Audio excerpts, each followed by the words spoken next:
we go. The world of deep silence. Is that mic on? Mic's not on. Mic's not on.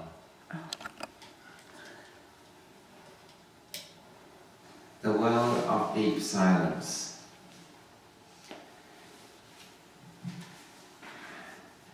The Voice of the Silence was Madame Blavatsky's last and most profound book. It was derived, or she derived it, from the book of the Golden Precepts, from which also was derived the stanzas of Jan, which are at the start of the Secret Doctrine. It is also the most profound book that Blavatsky wrote. She selected these particular verses from the fragment, obviously with a great deal of insight and imagination. And this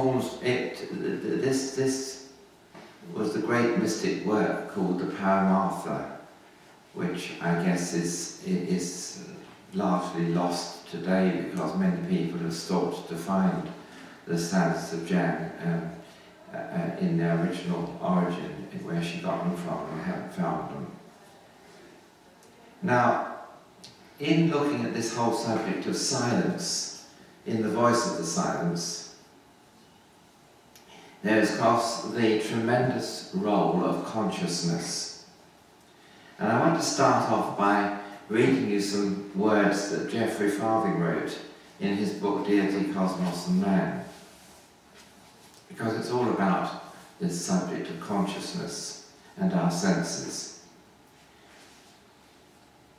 Each of our 7 physical senses, he writes, 2 of which are still unknown to profane science, and also of our 7 states of consciousness, that is, waking dreaming, or which I call daydreaming, natural sleep, induced or trance sleep, psychic, superpsychic, and purely spiritual. They correspond with each of the 7 cosmic planes, and they develop using one of the 7 supersenses. And they are connected directly in their use on the terrestrial spiritual plane with the cosmic and divine centre of force that gave them birth, and which is its creator. Each is also connected and under the direct influence of one of the 7 sacred planets. And that part is a quotation from Volume 3 of the Secret Doctrine. Geoffrey Farthing writes, this passage is preceded by a warning against misplaced reliance on either the physical or the psychic senses in what concerns the higher planes. And so in this study this morning, we're going to look at exactly that, exactly what I've just read. Let me read it again. This passage is preceded by a warning against misplaced reliance on either the physical or the psychic senses in what concerns the higher planes. And in order to reach this state of deep silence, we need to look at how we access these higher planes. And so he writes, or she writes rather, again in Volume 3, remember that with our physical senses alone at our command, none of us can hope to reach beyond gross matter.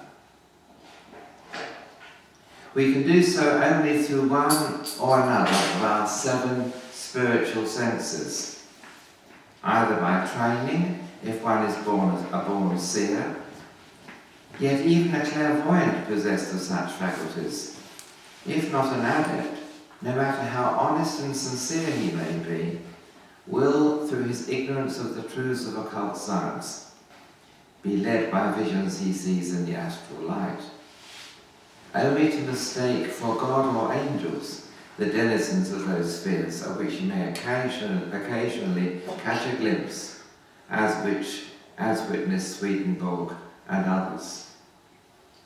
Because this is the case again and again with people who have some psychic ability. They think that they are seeing much deeper into the planes of the subjective planes that lie behind the physical than they actually are. And this famous quotation, which eludes me just for the moment, which you remember, about the stairway of the 7 steps, and each getting deeper and murkier as you go down into the depths of physical incarnation. Which leads me directly on, talking about the principles, to talking about the individuality and the personality. Now, you know, all of you, I think, in the European school, you don't need me to labour the point about the 7 principles of man and the 7 planes of the cosmos, because we've talked about them so many times. But this division of the 7 into the individuality and the personality is crucial in this particular study, because it deals with this point in the Voice of the Silence, which deals between the self and the self. And you know how she makes this tremendous play in the Voice of the Silence between self, spelt with a capital S, sometimes spelt in all capitals, and the self smalt in the lowercase letters. Trying to draw a distinction between the individuality and the personality. Now, it's only where the individuality is involved that we can approach the world of deep silence. As long as we stay in our personality, that world of deep silence is totally blocked and inaccessible to us. And once again, let me just, at the very beginning of this study, say to you, of course, that the self can only communicate with the self in silence. And I hope to explain that statement a little bit more as we go through this study. Now, one of the difficult words in Theosophy, which everyone has to master sooner or later, is the word antakarana. And some of you have lived with it for years and you know it very well, and others perhaps still a bit dodgy when it comes to spelling it. But it is being described in a number of ways. It's been described as a bridge. It's been described as the lower manus, where the 5th principle of man is divided into 2 parts. The lower part being called lower manus, and the upper part being called the buddhi, the upper manus, which is so closely linked to buddhi. And this bridge is a bridge which is part of a road. And this bridge has got to be crossed to find the world of deep silence.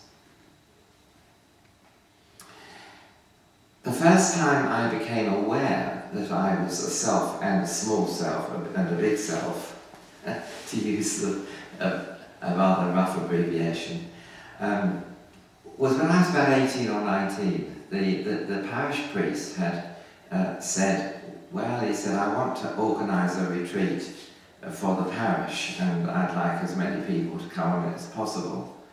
And so I thought about it, and I thought, well, that sounds interesting. I've never been on a retreat in my life before, I'll go on a retreat. So I signed up for it.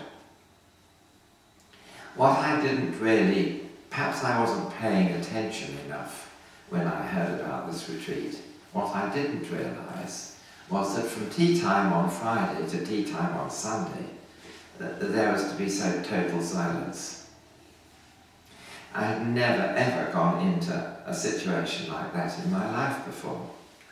And as I proceeded through a totally, completely and utterly silent Saturday, I began to be more and more aware of myself. And even to this day, some 50-odd years later, I can still remember the extraordinary effect that this silent weekend retreat had upon me.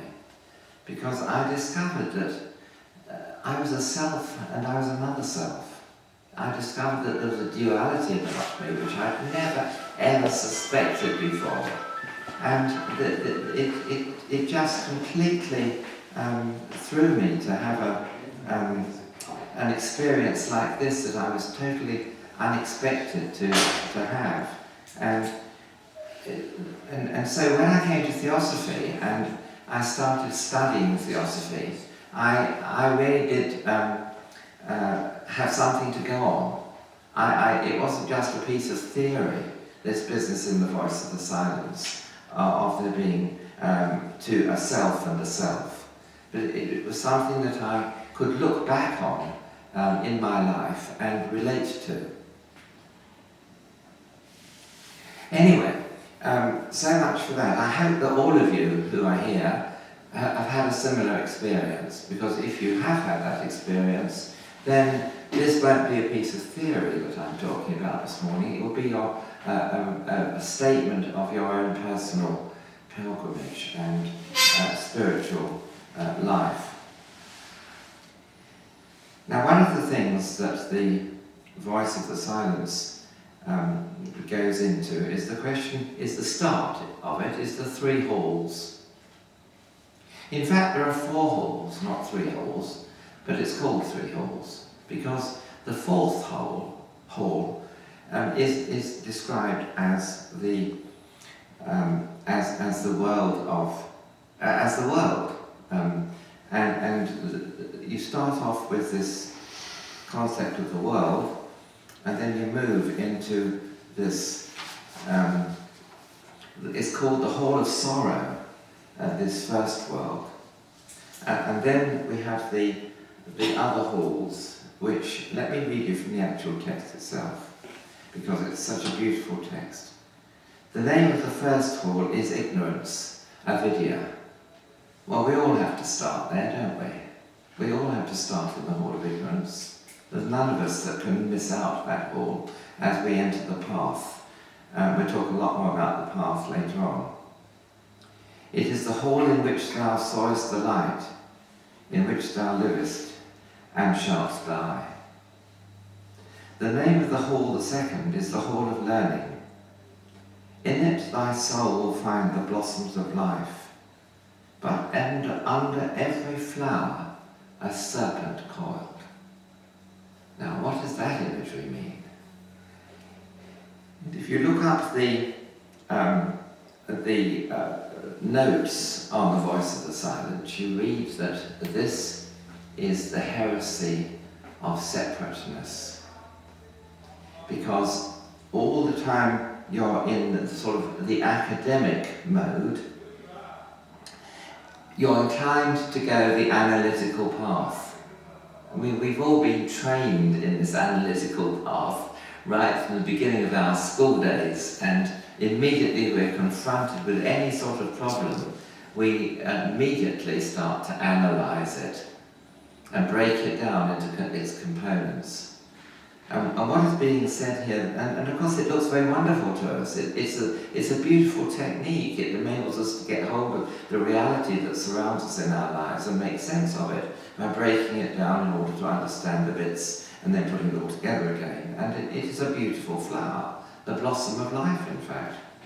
But under it is this serpent coiled, because unless we actually put it all together and realise that the teachings of Theosophy are so true, that there is an underlying unity beneath everything, then it will completely foil us and stop us in the path.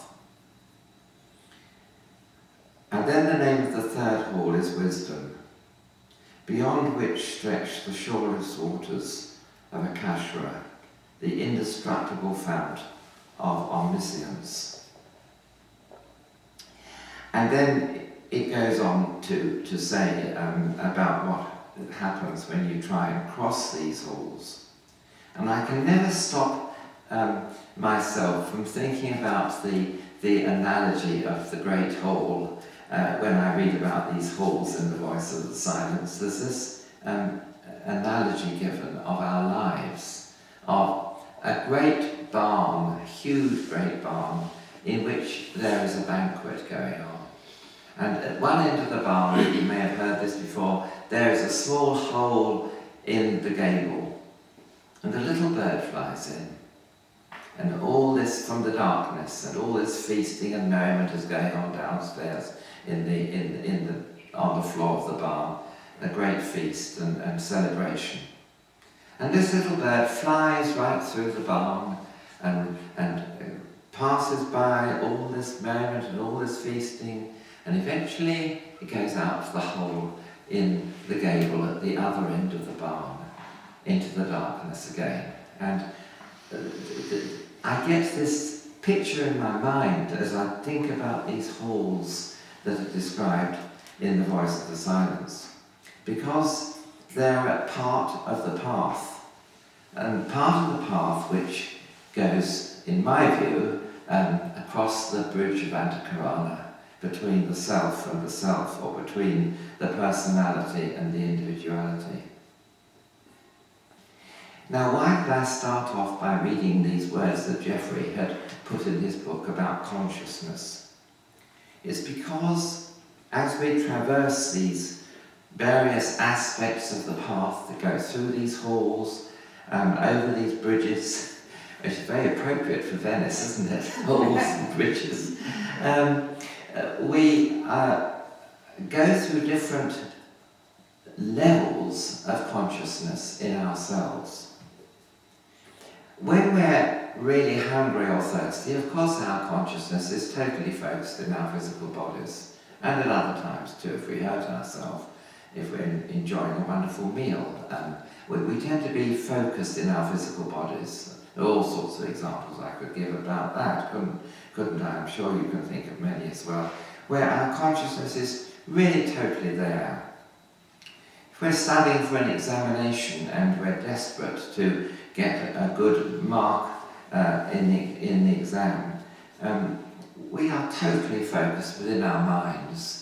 We're trying desperately to take hold of our minds and focus them completely, our consciousness totally in the mind, so that we can make the very best of our studies. And so this question of consciousness and principles is critical in our understanding of the way in which the whole process works. Now, Mabel Collins, as you probably know, wrote a book called Light on the Path. And she throws a number of ideas at us in the course of this book. And some of them I've extracted for purposes of this talk because it helps to expand our understanding. She writes, "For within you is the light of the world, the only light that can be shed upon the path. If you are unable to perceive it within yourself, it is useless to look for it elsewhere.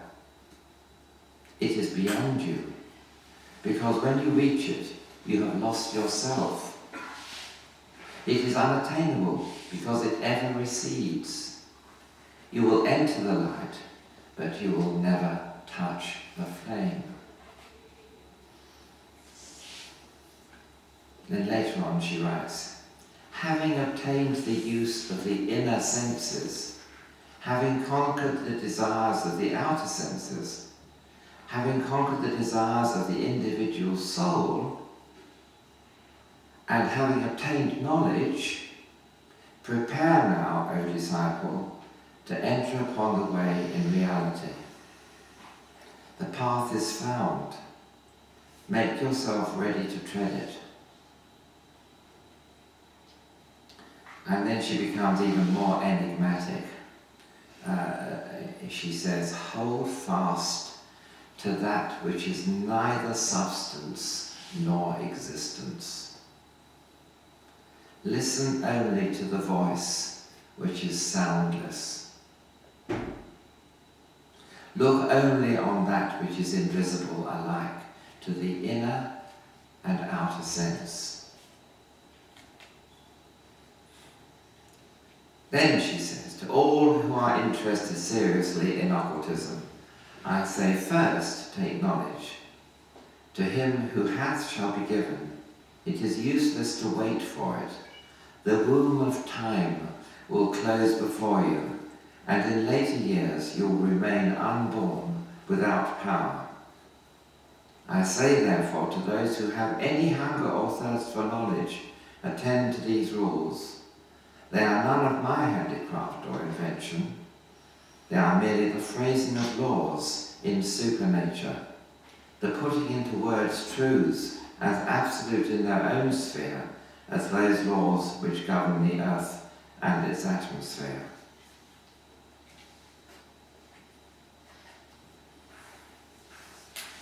Now, back in 1999, Geoffrey Farthing wrote a book which he didn't have printed. He had it produced in a ring binder form, and this book was called Extrapolations.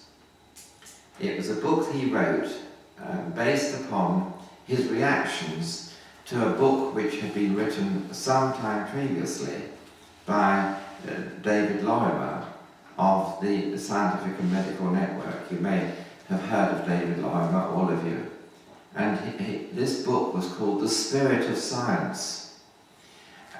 And of course David Lorimer has his own view on all these things, and it stimulated Geoffrey to write this quite substantial document. And Geoffrey picks up verses and makes a commentary on them, and this commentary is so perceptive that I would like you to listen to Geoffrey's words here. And the quote that he takes from David Lorimer's book is, "I want to speak today of this non-dualism, starting, of course, where we all are in this fragmented universe." And this is what Geoffrey wrote. In the notes introducing this lecture are the words, "The unity in truth, which is the goal of all religions." We have already discussed the idea of unity. There are two ways of regarding it. One as the common source of all that is, manifest or otherwise, and the other as the sum total of all existence, in the sense of all that exists. According to esoteric science, this unity is realizable in consciousness as the highest meditative state during which the meditator feels himself to have merged in consciousness, not only with all that is, but with its very heart, the inmost center of being. In this state, he knows that there is nothing else. This state of unity is the very acme of non-dualism, but it transcends all thought. Thinking necessarily involves a subject and an object. Division, which is what the generality of us can accept. The ultimate unity must be a matter of postulation and conjecture at personal level. It is only realizable at the egoic level by the divine, immortal individuality. So there Geoffrey is pointing right to the end of the road, right to the very end of the road, where there is the deepest silence, where there is the deepest penetration into the awareness of the fundamental underlying unity of existence.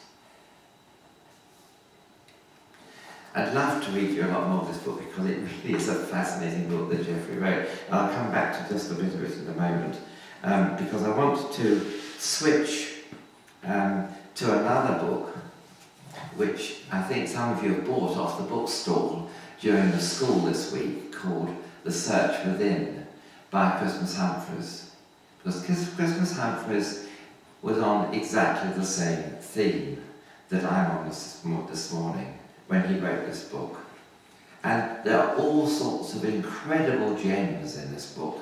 I mean, it is a most amazing book. I'm not surprised they disappeared off the bookstall so quickly today, this week. And I thought I would read you something that he wrote himself, in which he tries in a poetic way to get beyond the words, to grasping hold of this subtlety that lies behind our ordinary waking consciousness and understanding of ourselves. And he calls this poem Thoughts on Self. The self is a folly of the thinking mind, a thing thought made, and we are blind in our imagining. The fool, raising a seeking head, perceives and yearns with red desire. Hands follow, craving to acquire, and grasp themselves already dead. Be humble and remain entire. The self extruding from the whole, with knives of separation damns the soul. You remember what I said about the serpent coiled? With knives of separation damns the soul. The self is naught, a puppet filled with fear, a swimmer set to violate the stream, a voice the wakened self must learn to bear, or wake the dreamer from his foolish dream. The universe is total, whole of will, unblemished harmony, and we, essential through eternity, are still unsevered parts of void totality. Self, spelled with capital letters. Self is. The self, small letters, awake yet torn, strives riven-hearted to let fall the weight of difference. The all is partless, absolute, unborn. O self, that self in self would die, that self of all distinction free might slay forever, joyously, the fond, offensive thought of I.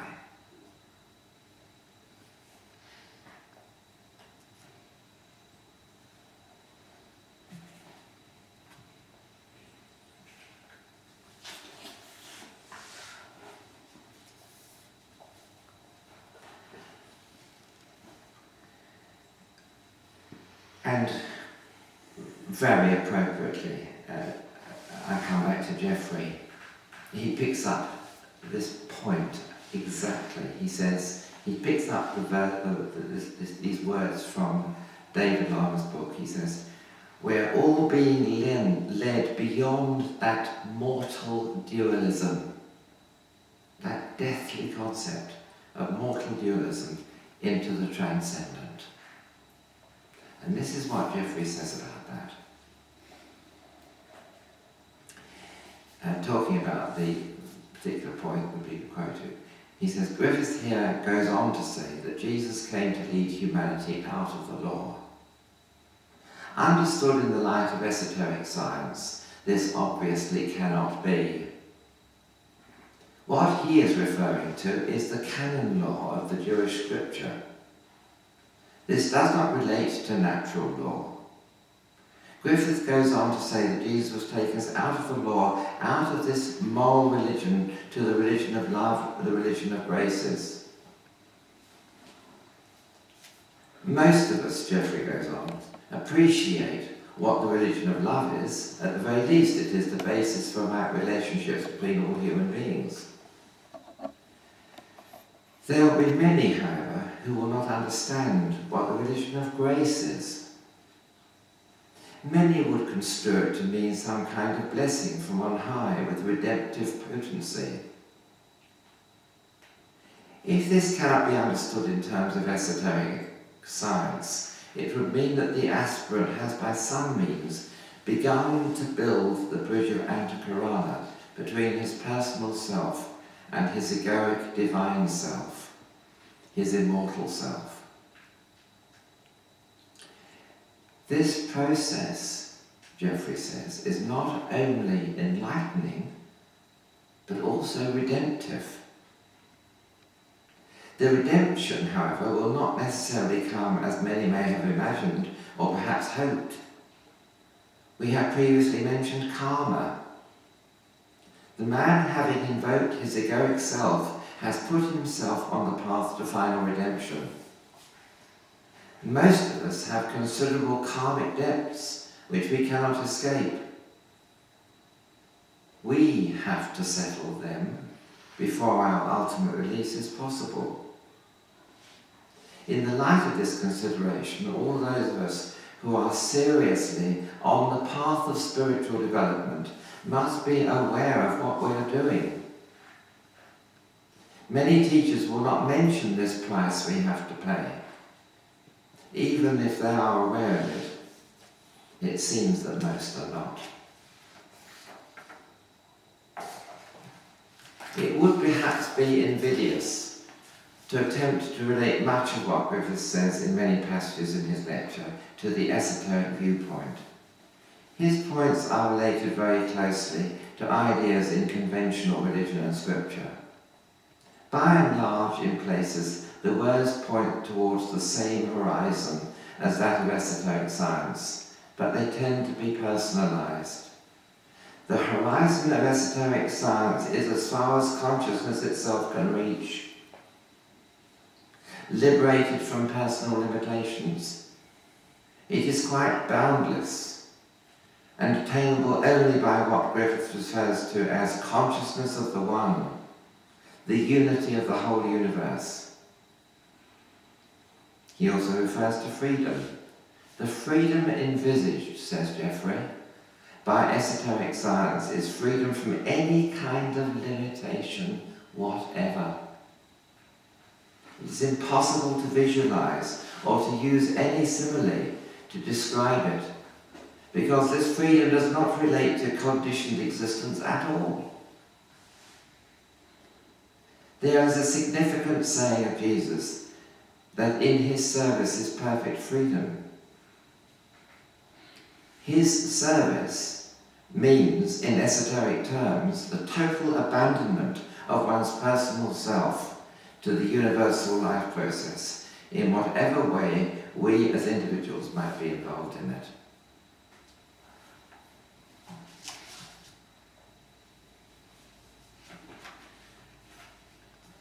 Now, if the end of the road is this merging with the One, this total abandonment of one's personal self in favour of the awareness of the fundamental underlying unity of all existence, what in fact is this One?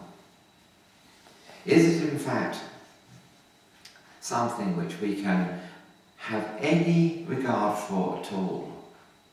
The whole of the problem with us is that we want to take hold of something that is imaginable. This is why anthropomorphism is such a popular thing in the world's religions, because people must have an image of something in their minds, it would seem. And yet this is the one thing that all these things that I've been quoting to you from is the one thing you have to abandon and get rid of in order to reach the true depth and the true silence. And I'm really grateful to Michael for bringing this book. He donated it to the school, and there are a few copies left on the bookstall at a remarkably low price, which is a series of lectures or articles written especially, I'm told, to be presented to Ted Davey on his 75th birthday. But the second or third of these articles, I've forgotten how far through the book I actually read to get to this. This particular writer, a man called, David Regal, has tackled the first fundamental proposition. Now, I was talking to somebody in the school this week who was really quite hazy about the fundamental propositions. And I was quite astonished because I really thought that we'd hammered home these things for so long in the school that nobody could be in any doubt about what they were. And it's because we're all at different parts of the learning curve, aren't we? And some of us tend to assume when we get to a certain point on the learning curve that everybody else has preceded us on that path, and it's a wrong assumption. Let me just say very briefly, for those of you to whom the mention of the fundamental propositions is a bit weird and you don't know much about them because you've heard of the three objects of the Theosophical Society, and these three fundamental propositions are a bit vague. At the end of the proem of the Secret Doctrine, they are presented by Blavatsky. Now, and this is rather a tragedy in a way, because there are an enormous number of people who are so impatient when they've bought a book to get into it that they skip all the introductory pages and go straight for chapter 1. Now, if you do that with the Secret Doctrine, you have missed such a treat, because the proem at the start of the Secret Doctrine is an incredible read. It is an incredible read. And it's not as complicated to understand as the Secret Doctrine itself. It's a straightforward narrative presented by Blavatsky when she has set herself the aim on the title page itself to provide a synthesis between religion, philosophy and science. And she writes this proem in which she explains how she sees the problem, how she sees the task that she has undertaken in writing for this. And at the end of this poem, she presents these three fundamental propositions. Now, these propositions are really the basic rocks upon which the whole of the theological and philosophical basis of the theosophical doctrines are based and rest. And in the end, virtually everything refers back in some shape or form to these three fundamental propositions. Now, some of you know that backwards and inside out and upside down. Others may have not had it said that to you in that sort of form ever before. But whichever category you fall into, or halfway in between somewhere, it is always worth going back to read the three fundamental propositions because they are so important. However, the first fundamental proposition is so deep metaphysically that it's almost impenetrable. On top of that, it gets in a bit of a tangle by having to use words to describe something which is basically indescribable. And so this article, which Michael has included in his book by David Regal, is incredibly valuable. And I couldn't put it down when I started reading it during this week. It was so fantastic. And on this page 33, no less, it says, he puts down a slight rewording of this first fundamental proposition, which helps to make it a little bit more understandable, but only a little bit, because you really need to read the whole 12 pages of this article to see the full depth and meaning that lies behind this one statement that Blavatsky puts here in this fundamental proposition. And here it is with David's slight modification to make it a bit better to understand. There is an omnipresent, eternal, boundless, and immutable principle, the one reality. This absolute, like the Parabrahm of Advaita Vedanta, is beyond the range and reach of thought. So is inconceivable and inexpressible. It cannot properly be referred to as being Rather, to coin a new term, it is beingness. It is without attributes and is essentially unrelated to manifest finite being. Yet, it is the rootless root, the causeless cause of all that was, is, or ever shall be. It's one of the most profound statements that I have ever read in my life. I mean, when I first read that, I was just, well, to use a crude phrase, I was gobsmacked. It's just so incredible. But I want to read you something at the very end of this article, which is a beautiful little sort of spotlight on this whole situation that I'm trying to develop in this morning's lecture. Because he says, with all the complexity that he's been going into, is in the end, it's a model, an intellectual model that we're talking about. This model, where the inherent nature of eternal matter is motion. The second numbered item could be stated: the motion of the one element produces a centre of energy, a germ or a seed. And then you go, etc., etc. So he goes on to say, since the one reality is inconceivable and inexpressible, which we've just been reading, whatever conceptual model we may use to describe it and its periodic manifestation, which is the second fundamental proposition, is still a model. A model that may lead towards the truth, as Blavatsky says, but is not the truth itself. Then he says, this does not, however, make such models any less important. The most widespread model of the source and origin of the universe is that of a creator God. According to the Mahatma K.H., belief in God and gods is the cause of 2/3 of the evils that pursue humanity. So our conceptual models do make a difference. Such a difference, in fact, that K.H. says about the God idea, our chief aim is to deliver humanity of this nightmare. It is not without importance, then, to refine our understanding of the conceptual models that Blavatsky and her teachers gave in its place.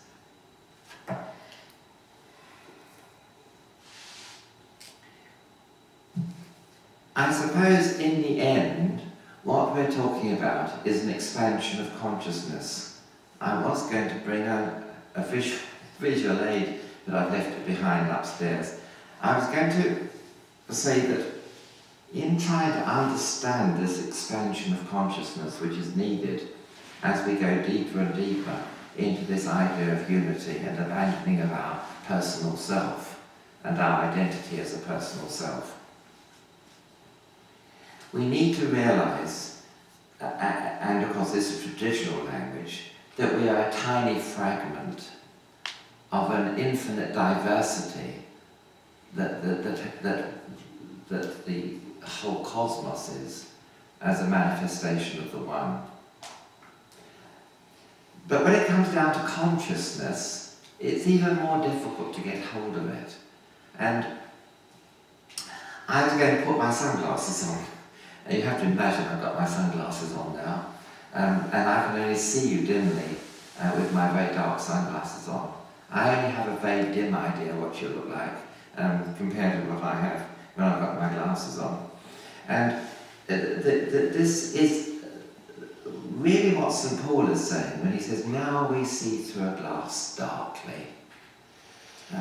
This feeling that there's an incredible something out there that we can actually get hold of and reach. but somehow it eludes us. Either because we can't see clearly enough, or because our consciousness hasn't reached the bandwidth, if you like, necessary to tune into it. That we need a huge expansion of consciousness in order to grasp the meaning of the voice of the silence.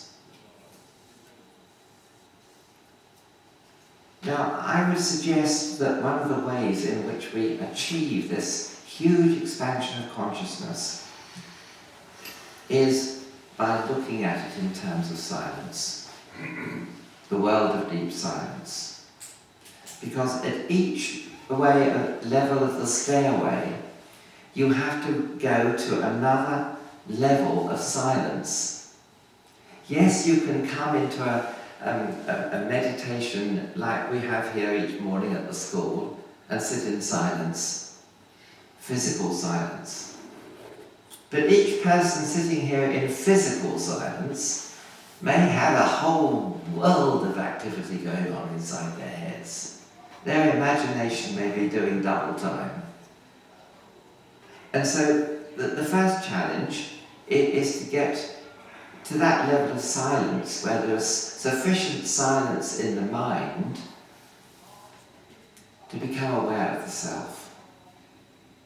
Now this is what happened to me that weekend. After my imagination had worn itself out with flooding me with interesting after interesting studies and thoughts and ideas and so on, gradually it started to subside. It took hours to do it, hours and hours to do it. But eventually it reached a point where I was silent. The imagination had had its fill, and it was prepared to calm down. And it was only at that point that I became aware of the self. And that is just an illustration of a process that goes on and on and on in our lives. And there are some people who haven't started the process, who aren't really aware of themselves, spelt with the capital letters. And they're only aware of themselves in the level of their personality and their physical bodies. And so all this teaching about the path is just a bit of academia as far as they're concerned, because they haven't begun to tread the path in the true sense that Blavatsky is talking about. And until we actually are wanting to tread the path, we won't tread the path. There's no way you can force yourself to tread the path that you don't want to tread. Sooner or later, hopefully sooner, or even later, better than not at all, you embark upon the path. You decide you want, like Pilgrim in Pilgrim's Progress, that you want to leave the world of sorrow, and that you want to tread the path, cross the Antakarana bridge. But it's a path you have to tread in deep silence. One of the things that you're always asked to do when there's a service on in church is to keep silent. Because it's a very precious path.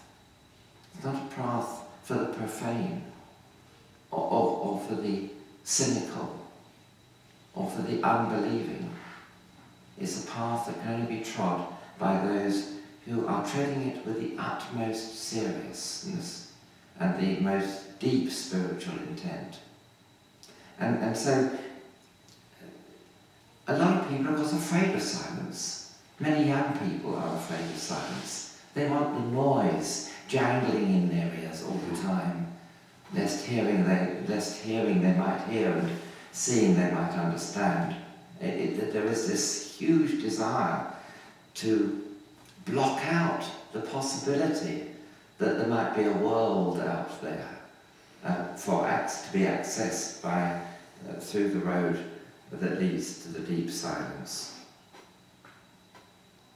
In fact, the voice of the silence really sums it all up. in these incredible words in number 200, the verse number 200, where it says, "Thou canst not travel on the path until thou hast become the path itself." And that is such an incredibly, almost abstruse statement that contains within it the actual reality of this whole business of treading the path and finding our true selves and coming to terms with our true selves. And of course the other thing about becoming the path is, I think it's shorthand for becoming totally identified with the path. It needs elaboration, doesn't it, that statement? It's too trite. I mean, what does it mean when it says you have to become the path?